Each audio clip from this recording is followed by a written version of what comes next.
7-1. 7-1. 7-1.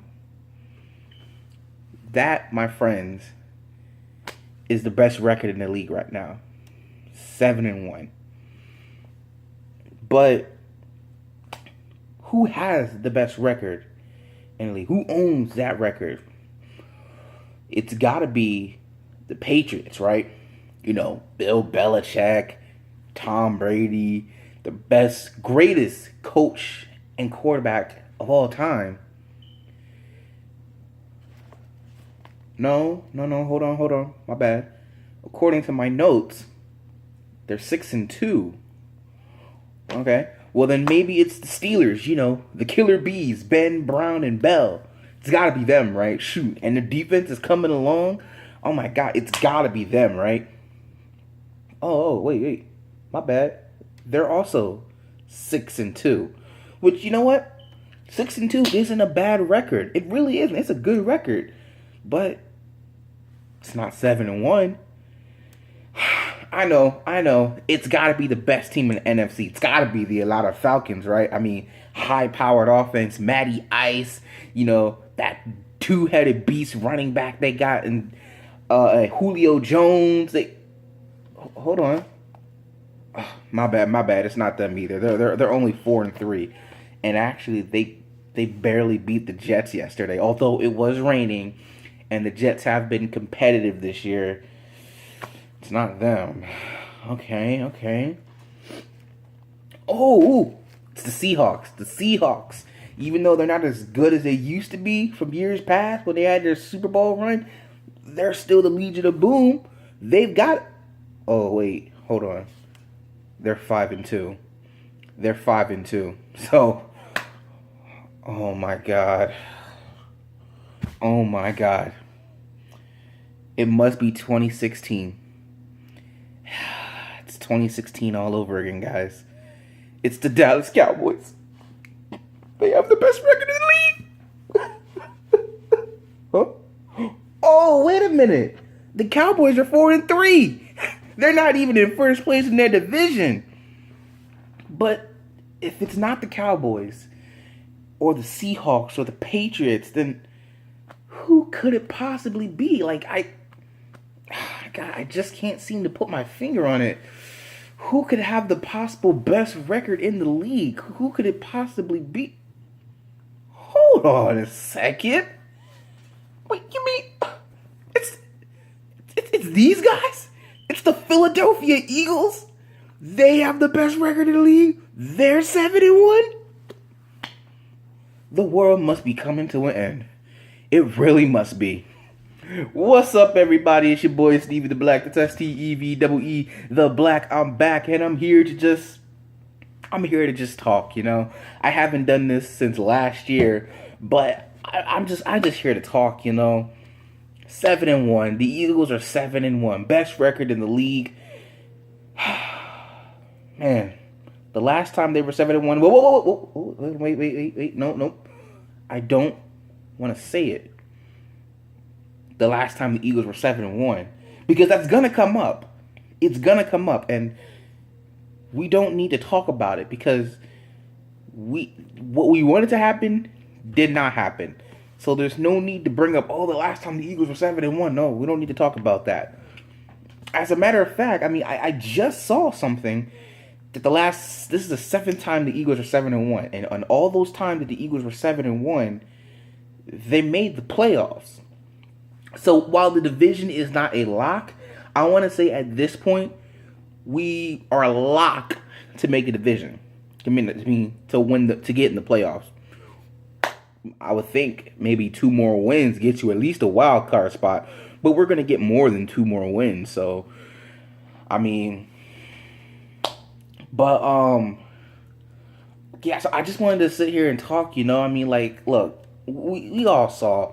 Like, me personally, I can't speak for all Eagles fans, but for me personally, I'm taking this 1 week at a time, you know? I mean, the last 2 weeks, the Eagles offense has come out sluggish, and I'm not really sure why. Well, the first week against Washington, I can understand, because it had been 11 days since they played a game. So I'm like, that one I understand, but to come out sluggish against the 49ers, who you don't want to underestimate, because just like us last year, these before the Cowboys game, they had lost every game by 3 points or less. So, I mean, you really can't overlook them. I mean, because like I said, the offense wasn't clicking. And if it wasn't for our defense yesterday, who knows, I mean, trust me, I'm glad we got the win. Trust me, I'm glad we're 7-1, but it's like, I need to understand what's up. Like, cause yesterday Carson Wentz was woo! Carson Wentz wasn't his MVP self. And as I said yesterday, the Eagles aren't going to come out and they're not going to dominate, per se, every game. Like, I can think back to that faithful 2004 year where, there were some wins where it was 12-7 or 12-7 victory or like going to overtime with the Cleveland Browns. It's like, even though that was a different time, it's like every win's not going to be, every win's not going to be like, yo, did you see Carson Wentz? I mean, the Patriots, they're 6-2, and they beat the Los Angeles Chargers 21-13. Like, Chargers still could have had an opportunity to win the game. The Pittsburgh Steelers beat the Lions 20-15. If Lions get the touchdown, they win the game. So it's like, I mean, every win's not going to be this dominating victory, You take the win where you can get it. Even if we won by 1 point, a win is a win. You get that dub, that's all that matters, And with Big V being in for Jason Peters, it's going to take some time for this offensive line to gel again.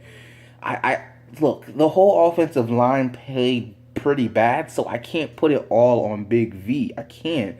But at the same time, I mean, there's got to be something. Like, these past couple weeks, LeGarrette Blount hasn't been LeGarrette Blount. Like, Corey Clement and Smallwood, and they've kind of played, I don't want to say better, because, we have a running back by committee. But they've played better in these last two games than LeGarrette Blount. Now, when we needed LeGarrette Blount to get some yards, he got the yards. He had a touchdown yesterday and everything like that. During the end of the fourth quarter, he was doing his thing, but it's like, And the thing is about this Eagles team, you're just thinking they're really average guys. Like, the Patriots have average guys too, but I mean, it's like Nelson Aguilar, Zach Ertz, Alshon Torrey, LeGarrette, Wendell Smallwood. These guys, they're not Pro Bowlers. Well, Zach Ertz is playing at a Pro Bowl level. LeGarrette Blount, he's a 2-time Super Bowl champion. So I'm not saying these guys aren't okay. These guys aren't on Antonio Brown, Le'Veon Bell's type level. Like, they're like B plus, maybe C, but yet, in fact, we're still winning. Why is that? Because we're playing as a team. Every team has their problems, but it seems that the Eagles, they seem like the team that, loves each other. They seem like the team that's nothing's going on. They see a team that they support each other and have each other's backs. And every coach teaches the whole 1 week at a time mentality, just as Doug Peterson's doing, just as Carson Wentz and LeGarrette Blount and all the team leaders are doing. But the difference is there's no drama. There's really no drama. There's really no beef going on here. It's just guys coming out and playing some football and having each other's backs. These past couple days I've been hearing stuff about the Eagles going after Calvin Johnson. I don't know why that is. I talked to Addy. He said it was fake news, because it makes no sense why they would go after him when, again, Big V didn't play bad, but if you're going to go after someone, it should be in left tackle, The guy, I mean, look, we got the Denver Broncos. Last game before the bye, we got the Denver Broncos. I don't want to go into the bye with a loss. But we can't come out looking sluggish. Not again. Not for the third straight week. Because if we come out looking for the third straight week sluggish on offense, I might just have some concerns. Now, like I said, the game's not going to be easy. They have a monster defensive line, too. And if 49ers defensive line look like that against ours, imagine what Denver's will do. But, as long as the Eagles don't do anything stupid, as long as they keep it together and don't, what's the word, and don't overthink things, I guess you can say, then they'll be fine. They should go into the bye 8-1, And as for the so-called America's team, well, not the so-called because they are America's team, the Dallas Cowboys. I mean, they've got the Kansas City Chiefs and the Atlanta Falcons in the next 2 weeks before they face us. So they also do not have an easy schedule. I had the Cowboys winning yesterday, and to be quite frankly honest, I mean, the Cowboys and the Eagles, they both look pretty much the same. Now, they were playing the division game, and we were playing the 49ers, but it was raining, and, they were only 2 hours apart from each other, And it's like, Cowboys didn't wow us by any means, and neither did the Eagles, but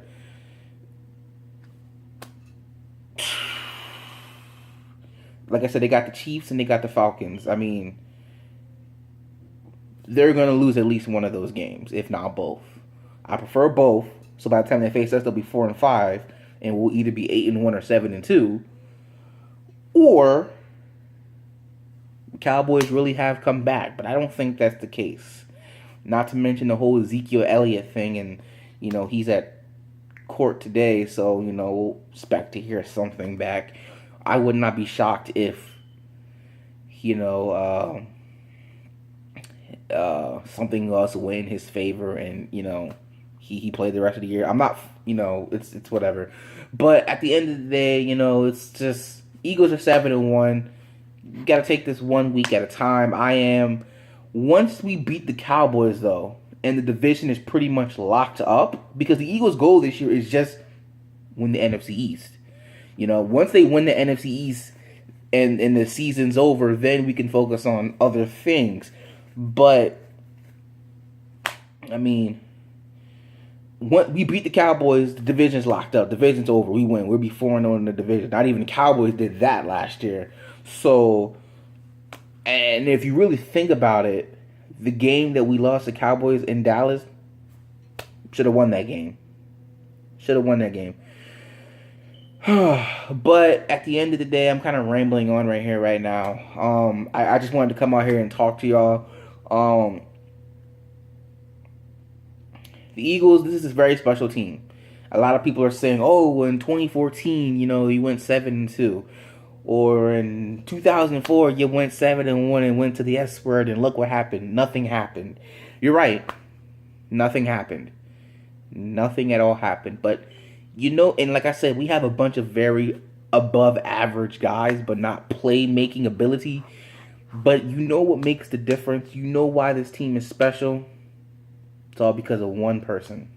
Two, but mainly one. Doug Peterson, and then the man himself, Carson Wentz. Carson Wentz, number 11, is what makes the difference. This is the first time in a long time that I have been able to sit back and say, now we got this. You want to know why? Because we got number 11. Because we got Carson Wentz. Because by the time I was watching Eagles football, we had Michael Vick. So the Donovan years was already over. So I've been through the whole thing in between that. The 10-6, then it was the 8-8, then it was the 4-12, then 10-6, making the playoffs and losing to the Saints. Then it was 10-6, losing out the last couple of games and missing the playoffs. Then it was back-to-back 7-9 seasons with Chip Kelly in his last year with Sam Bradford, and then his first year with Carson Wentz, and now up to this point we're 7-1. I mean, so I've seen Donovan games, but I've never had that game quarterback that I've been like, yo, we got this, bro. We got number 11. We got Carson Wentz. And as long as Carson Wentz is our quarterback, I have faith that we can go out and we can win every game. Now, like I said, we're not going 15-1. We're not going 14-2. Heck, we might not even go 13-3. We'll probably realistically go 12-4, 11-5.